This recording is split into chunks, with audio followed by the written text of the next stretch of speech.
This is my video journal. It's not intended to be advice or guidance. I'm just expressing what I'm thinking and feeling in the present moment. And I just realized, I've never made an explicitly anti-drug video. I've journaled a lot about my thoughts on drugs, but I think people just kind of cherry pick and hear what they want to hear. I talk about the risks, and I talk about different ways that we use drugs to escape or whatever, and people kind of only hear what they want to hear, which is that I've done some drugs in the past. That's been the message that people have received. So I don't do any drugs anymore. I might have a beer with my family at a Christmas barbecue, but I have not been under the influence of a substance where it's affecting me for a long time. And the reason for that is because I don't want to escape anymore. I think on the deepest level, the core reason that we use drugs is because we don't want to be here. Because it's hard to be here sometimes. And going back through my old journals, I can see other times in my life where I've really struggled with that. Really, being here has been overwhelming. It's been just showing up to humanity every day has been overwhelming. So even we like to say, not my drug, you need to leave my drug alone. The thing that I use it's medicinal, it's beneficial, it helps me connect. It doesn't make me escape, but what does it help you connect to? It helps you connect to a different version of reality where you feel more at peace, or you feel more relaxed, or you feel more connected, but it's not actually how you feel because you've used something outside of yourself to reach that. So I see people at all different stages, and this isn't to say I'm judging anybody who uses them, because I've used drugs myself. But I just wanted to share a video where there's no question about it. I'm saying don't do drugs, because I don't think I've ever done it. I don't think I've ever come out and said I don't think you should do drugs, or I don't think I should do drugs, more precisely, because these aren't advice or guidance.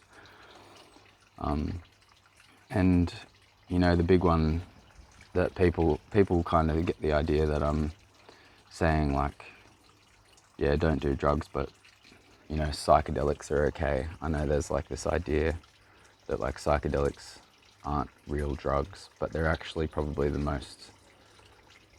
biggest issue, because nothing helps you escape reality more than a psychedelic. You're going to go and you're going to have this experience where everything that you can imagine becomes real in your awareness. You can really play with reality, and reality becomes very malleable in your experience, but it's not real. It's not here. It's all an escape.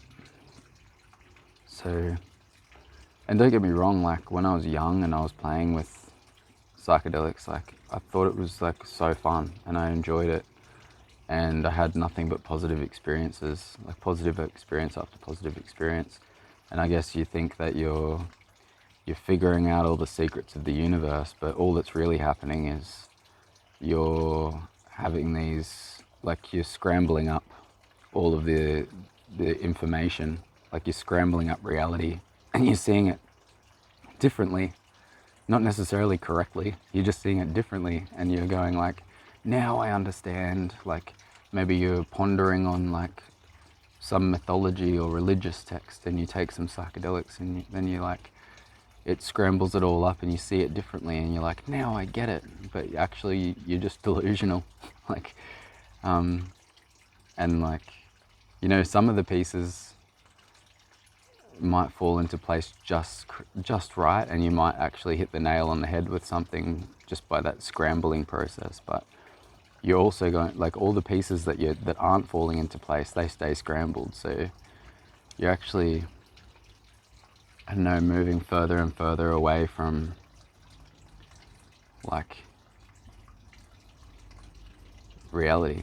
It is that simple, and you can really see it in people who make it their mission to explore the realms of psychedelics, and they just like they basically live there.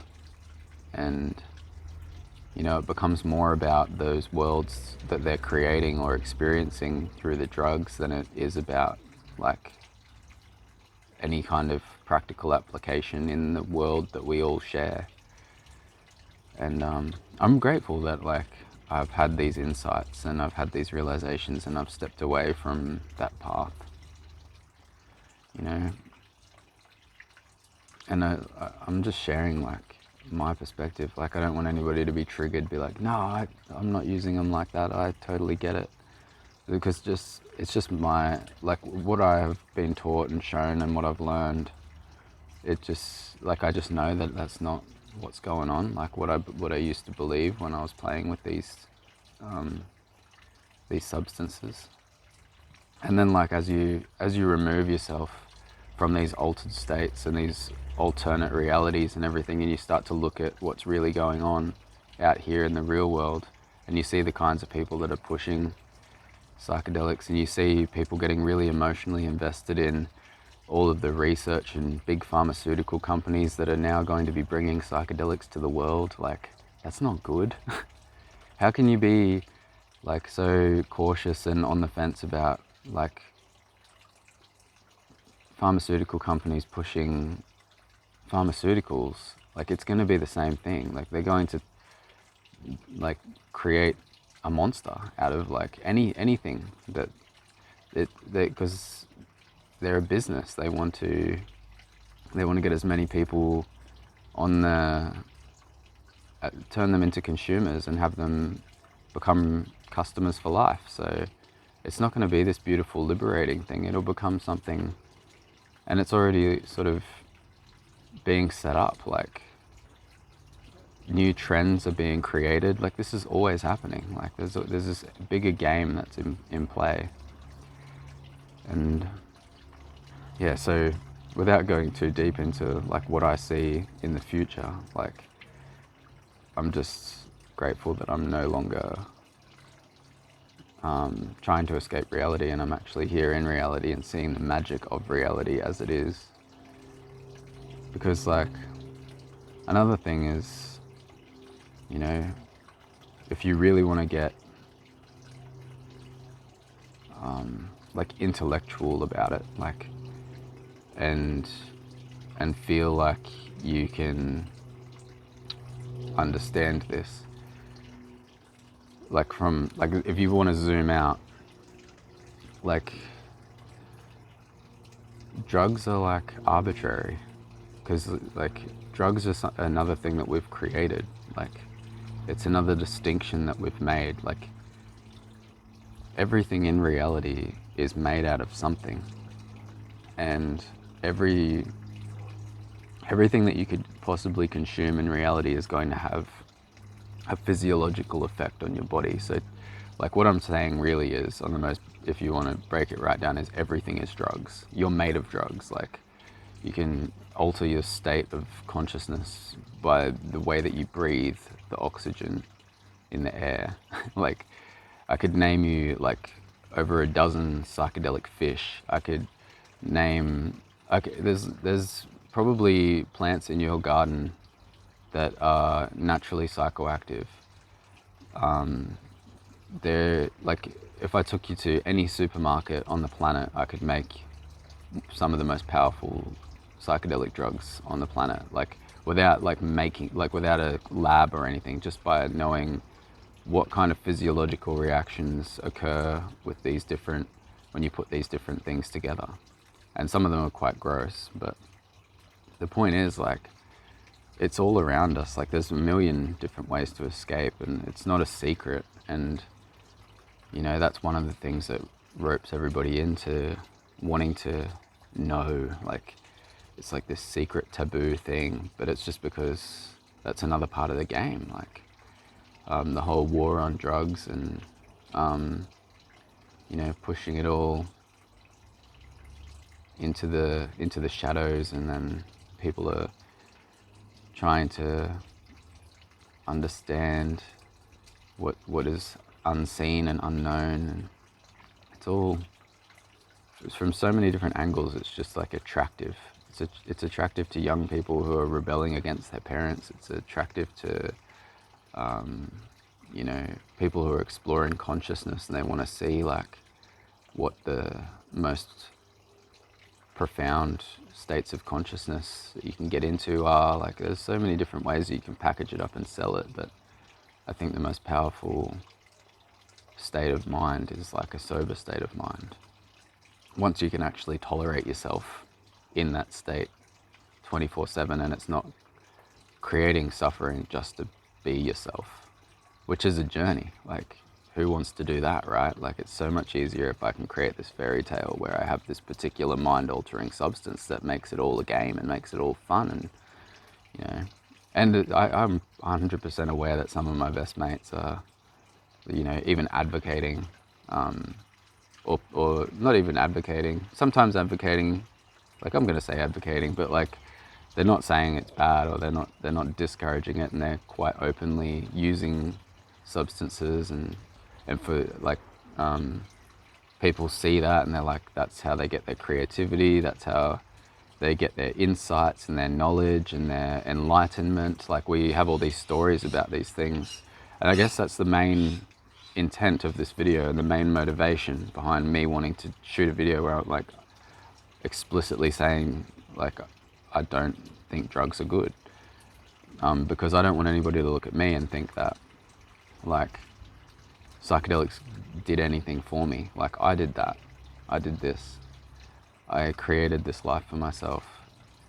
And actually, my honest truth, whether you want to believe it or not, is that they slowed me down, and they created a lot of distortion, and jumbled up the puzzle in a lot of ways that then I had to go and figure out.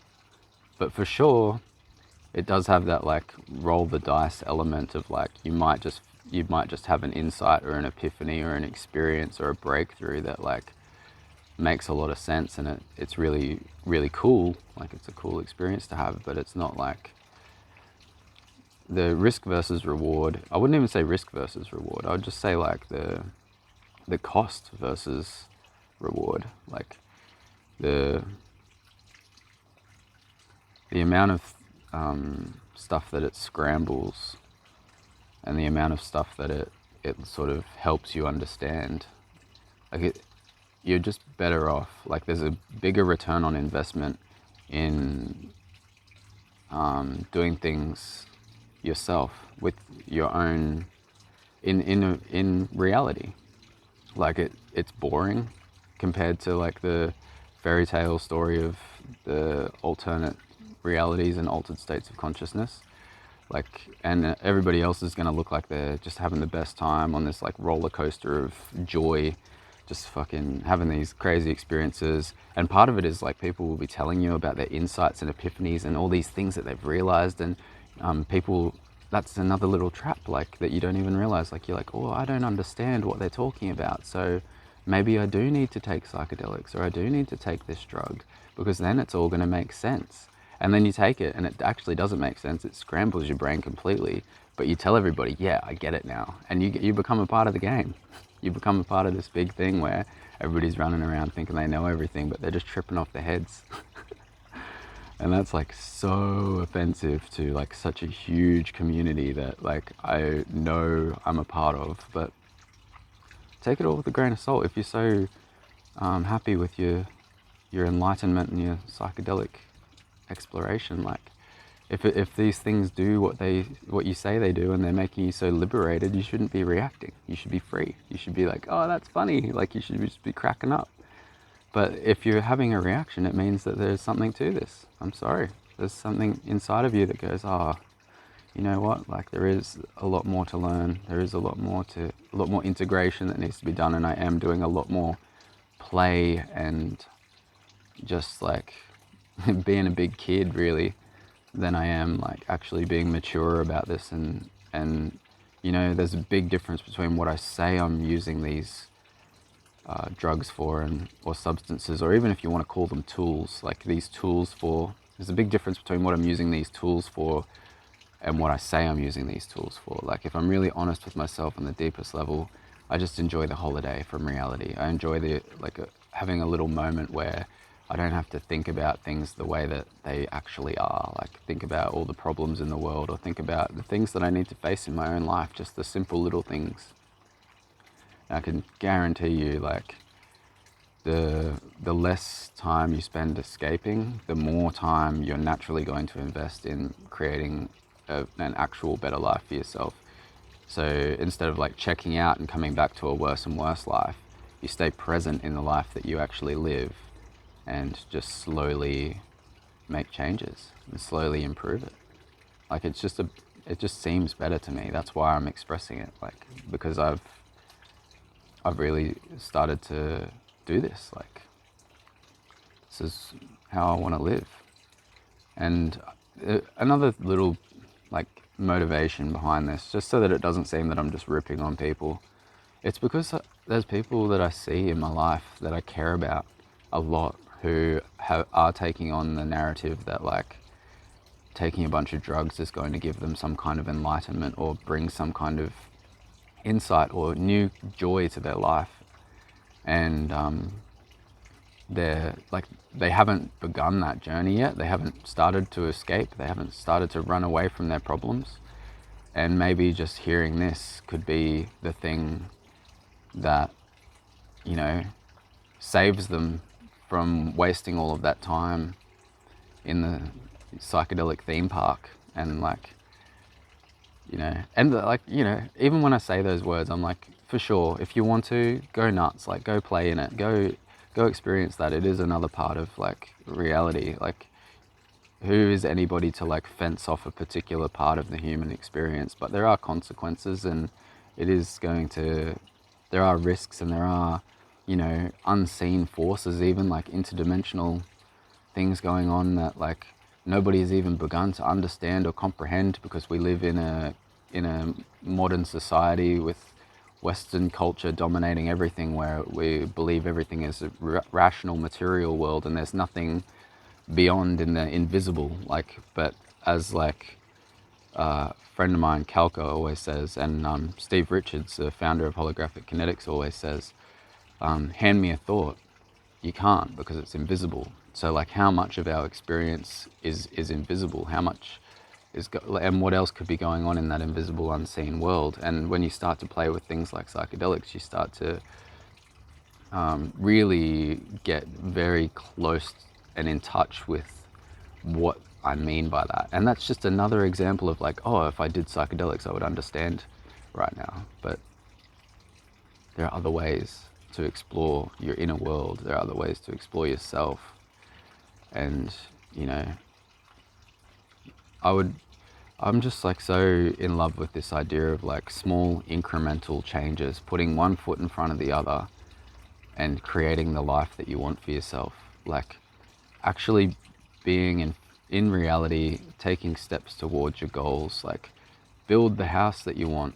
Like even if it takes 5 years, like, you know, build the business that you want, no matter how long it takes. Build the relationship that you want, build the friendships that you want, and like really be present with all of that and love the process and love every minute of it, and be very conscious with that. And don't like just have this place that we call reality where all of that stuff gets neglected and you're not happy with it, and then have this fairy tale theme park of like your drug of choice that you escape to have a really good time, and that's where you're happy. Like, be happy here, and then maybe like you can go on a holiday of escape, where you probably won't want to do a drug anymore. Your escapes will probably be more like taken off into the wilderness to swim in a waterfall, or like going like for a cross-country drive across like the desert, or, you know, like those kinds of things start to be like, if you want to get away and you want to have a break from everything that's going on, have a real break in reality. There's still plenty of ways to do that, and they're so much healthier. And while you are away, you're still very in touch and you're still very present with yourself, and you can still make changes in that invisible world inside of yourself that will then influence the visible world. Like, you know, the thought that's invisible, you can't hand me a thought. Those thoughts that are inside you are going to change while you're on that journey, but they're not going to change into something healthy and beautiful. And like, you're not going to come up with solutions to your problems if you're running away from your problems. You got to be with your problems. You got to be with your truth and your unhealthy relationships, your toxic stuff, and you got to look at it. That's where, and you know what, like, you say that you do that, you say that you're aware of what's going on with you, but look, what do? You go to work every day, and then you come home from work, you got to make food, you watch your Netflix, and you do all these things. Maybe you give like 5 minutes of actual awareness to your issues every day. And then, like, so you say like, yeah, I'm totally aware of what's going on in my life, and I totally bring awareness to it all the time. So I need a break. I need to like smoke some weed or like take some drugs and escape reality. But like, you haven't actually sat with your shit. Like, if you're really, really honest with yourself, if stuff isn't working for you, it's because you're not looking at it. Like, that is a simple truth. If it's not working, it's because you're not looking at it. You haven't actually brought any awareness to it. You're running away. I'm talking to my past self through the camera lens right now. Once you start looking at it, everything will change. If you got anything out of this video, please hit that like button for me. Leave your comments down below. Subscribe if you haven't already. Check out the links in my description below. Something down there might help you.